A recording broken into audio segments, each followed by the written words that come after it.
dear guests and dear participants of this event.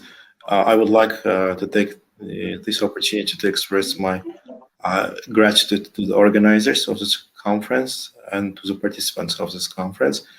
By way of introduction, my name is Elnur Eyvazov. I represent ADA University, where I'm currently professor of business law and business ethics. At the same time, I'm also in charge of the Office of Diversity, Disability, and Inclusive Education. The conference itself is really interesting, and I think it is not only interesting for citizens and people of our country, but in my view, it has a worldwide application, a worldwide interest. I myself have been involved in disability and assistive technology related activities since school years. This is what I might say. I myself from the birth a person with a low vision disability, and I'm qualified as a legally blind person. I have been meeting a lot with people with disabilities of different categories in my life. So the purpose of my presentation is just to give some kind of information about the inclusive education at the higher education level, basically at the university level, and also to give some sort of recommendations of how we can help people with different types of disabilities, specifically with developmental learning, intellectual and attention deficit height activity, and autism related kind of disabilities. First of all, what I want to say about the people with disabilities and basically about disability itself, I never consider people with disabilities having a disability. In my view, it's more about society. It's more about the society, how the society approaches the people who belong to this category. In my view, if either we talk about the personal life, or we talk about the educational field, or we talk about employment, if the appropriate accommodations and adjustments and support is provided and it's in place, believe me, people with different types of disabilities, specifically with developmental disabilities, even those who have autism and ADHD syndrome, they can perform well. And if you can look at the statistics available from different organizations, the prominent international organizations like the World Bank, Asian Development Bank, the United Nations Development Program, you will see that those category of people, they achieve a lot of success in professional, educational, and other social fields of life. Now, what's really important is just to give them the so-called the opportunity, and also to create the an environment where those type of people can succeed.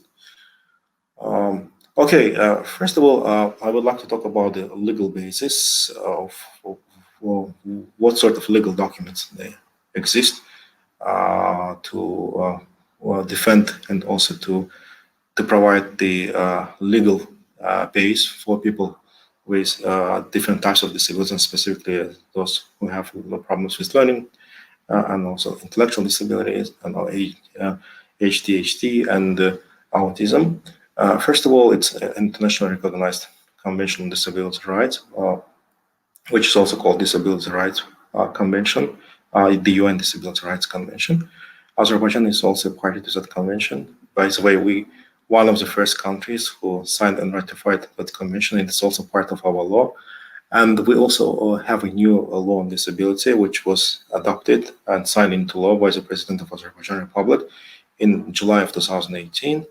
As you can see, when it comes to the legal structure, to the legal rules and norms, we have a wonderful set of rules on disability rights that provide protection of the interests and provisions of the law, specifically prescribed that the people with different types of disabilities are entitled to get good quality education at different levels, to have an access to employment, to have an access to a full social life, and to have the set of rights and freedoms that every other citizen can enjoy, and people with disabilities can also have this a set of rights and freedoms like everybody else. So basically, as you can see, by law, the people with disabilities, and specifically those who have special needs, and people with intellectual disabilities and any type of disabilities, they can claim their rights. And of course, the government, and of course the governments of many countries, they try to at least to adhere to the requirements of international law and the local laws, including government of Azerbaijan, regarding creation of the equal opportunity in education, in employment, and in social life. Okay, this is what I wanted to say about the legal base, and the reason why we need to talk about law and legislation is just to show that we're not talking about things which are not serious. As you can see, the disability-related issues are also regulated by the law, not only at the regional level, local level, but also at the international level, and there are a lot of other rules, regulations, conventions that exist at the European level, at the CIS level. CIS means like countries of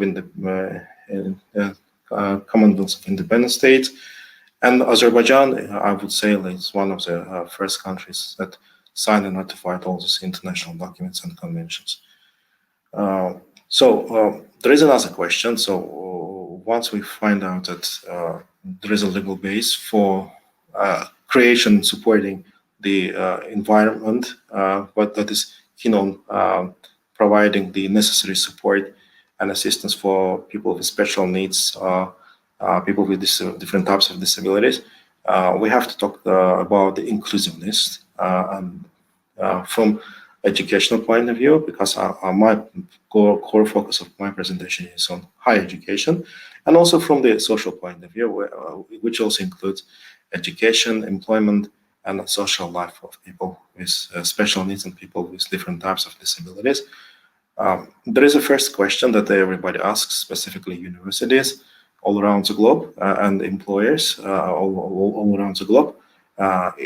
Having the inclusive environment, for example, if we want to introduce the inclusive educational environment, is it really expensive? Is it worth doing this? My response to this question, given my personal observation as a person with a disability and also as a professor and also as an international consultant in law and business, I would say no, it's not expensive. It doesn't require a lot of investments. We're not talking about rocket science. We are talking about just creating the environment where people with different types of disabilities or people with special needs can prosper and succeed. But in my view, in the long run, the society will benefit if the society can help these people to be included in the mainstream education, mainstream employment, because these people can get good quality education and become employable people with good skills, and thus they can become future taxpayers and independent people who can independently live and have less dependency on the government support, and which will also save a lot of money to the governmental budget, and also will help the society to integrate this category of people. What sort of advice, as a professor, as a person who teaches at the university level, based on my observation and based on my work as an advisor on disability related activities at ADA University, and besides teaching at ADA, I have been also teaching at different universities throughout Azerbaijan and also internationally.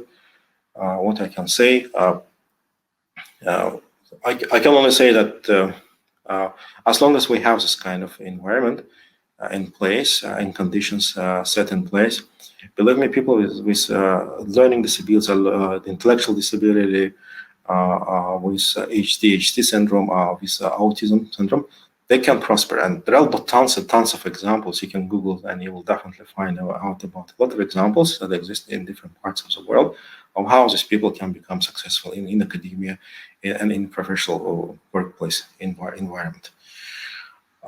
Okay, so now I want to talk briefly about technical issues a bit, but in my view, I still believe that I need to touch on these technical issues. I just want to show in practice how we can help people with special needs and people with different types of disabilities, including people with learning development disabilities, autism, and ADHD syndrome.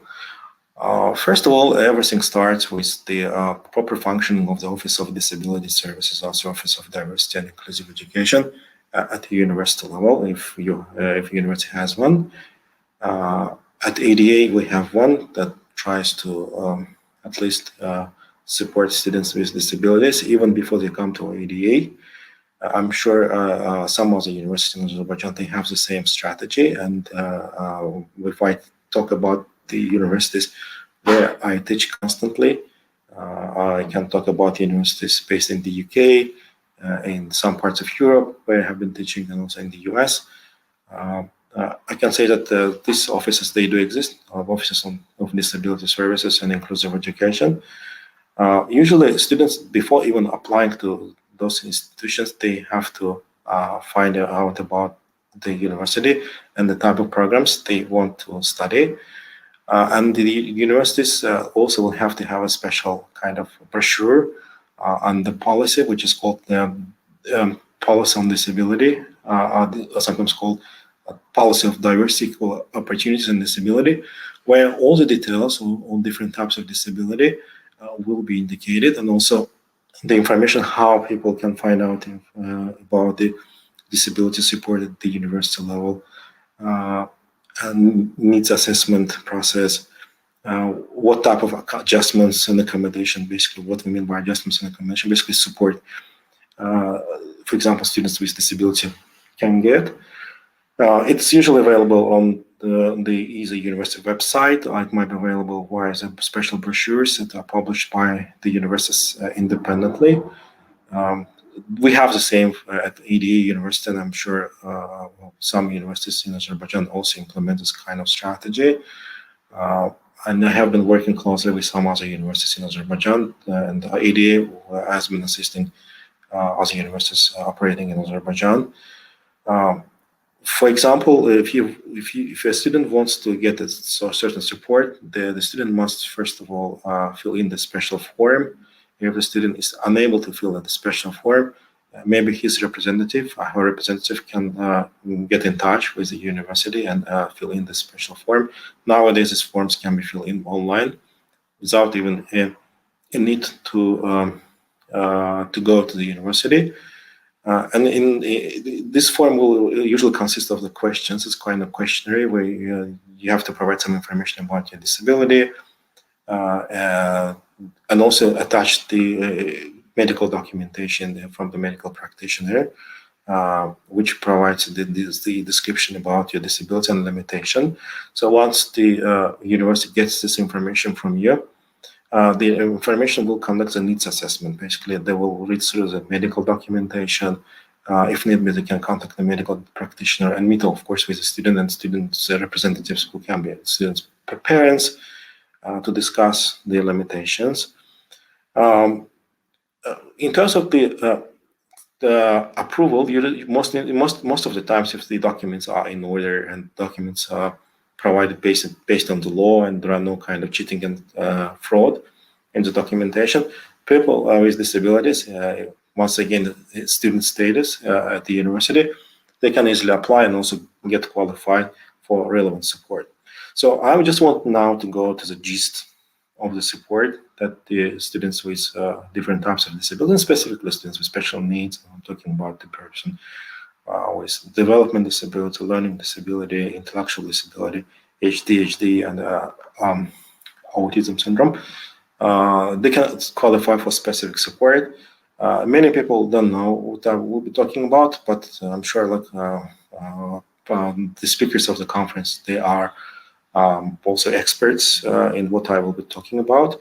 But I will list some of the support that, in my view, as a practitioner, and also as an academic, I think might have much support, help and much use for students with this type of disabilities. First of all, everything starts even before the classes and even term semester starts.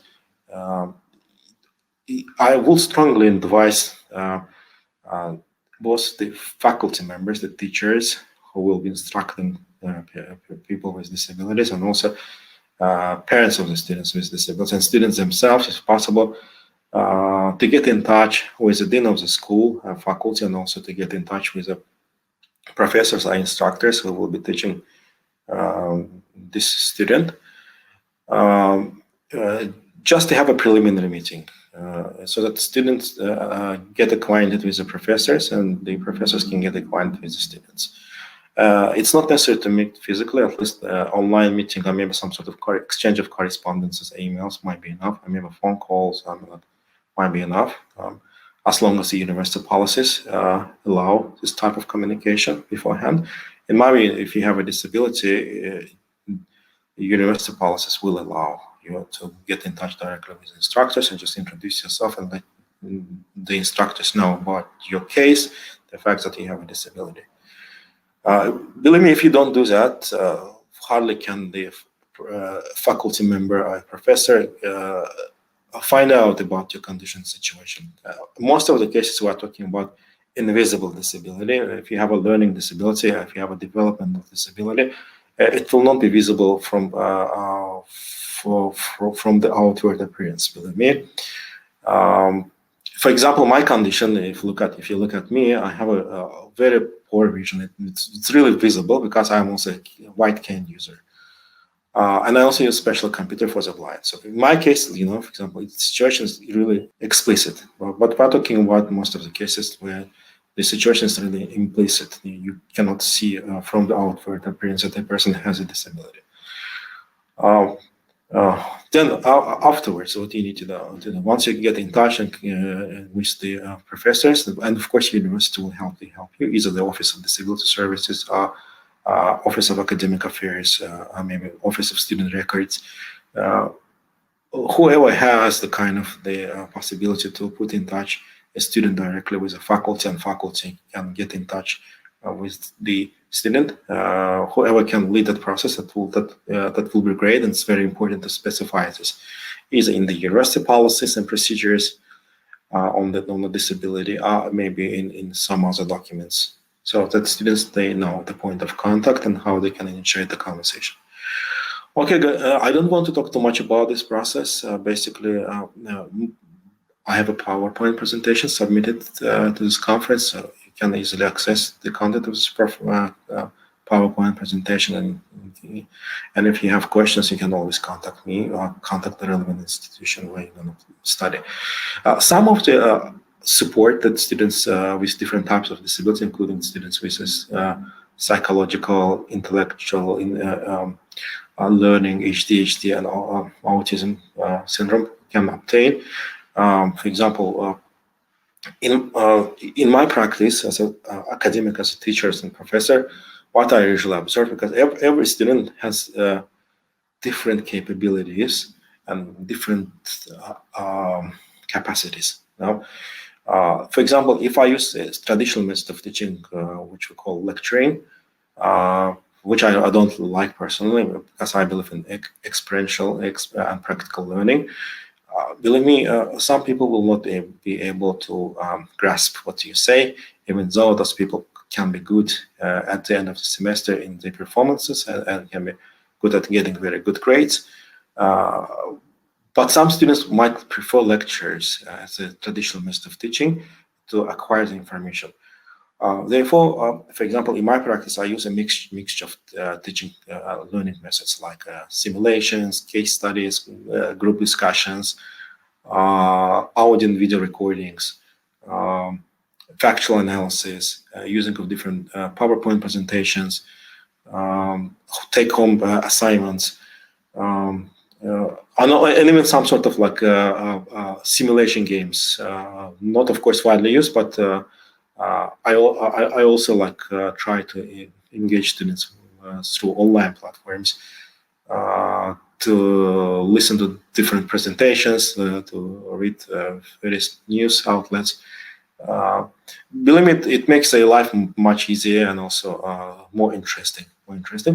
And the same applies to students with disabilities. I try not to differentiate a person with a disability from a for example, a student who doesn't have a disability. It's really important to say this and also to underscore this.